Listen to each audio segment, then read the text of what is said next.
Police के डर से हम पीछे हट जाएंगे, तो उनका भ्रम आज इस सभा ने तोड़ दिया है।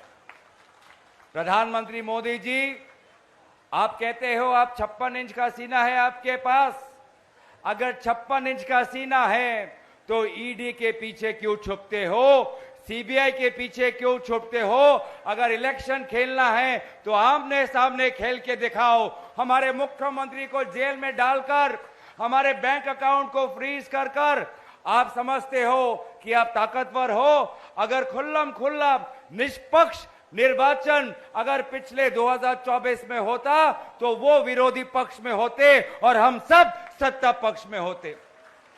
आज जमीन खिसक चुकी है, हालात बदल चुका है। 2024 से पहले का भारत और 2024 के बाद के भारत में जमीन आसमान का फर्क है। आज ना किसान डरता है, ना युवा डरता है, ना क्षेत्रीय दल डरते हैं, ना राजनीतिक नेता डरते हैं, ना पत्रकार डरता है, ना अध्यापक डरता है। और आज अगर कोई डरता है तो भाजपा डरती है।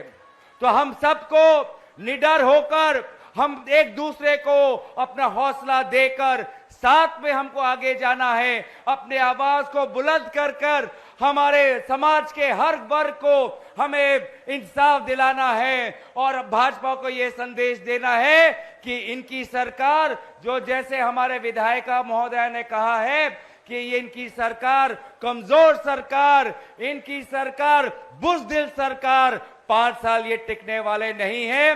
मैं आपको इसी मन से कहना चाहता हूं कि कम सालों के अंदर दोबारा लोकसभा चुनाव होंगे। आप चुनावों के लिए तैयार हो, इनकी सरकार गिराने के लिए तैयार हो और भारत के आवाम के हित में बोलने वाली, संविधान को सम्मान करते वाली, लोकतंत्र को बचाने वाली इंडिया गठबंधन सरकार बनाने के लिए आप सब तैयार हो।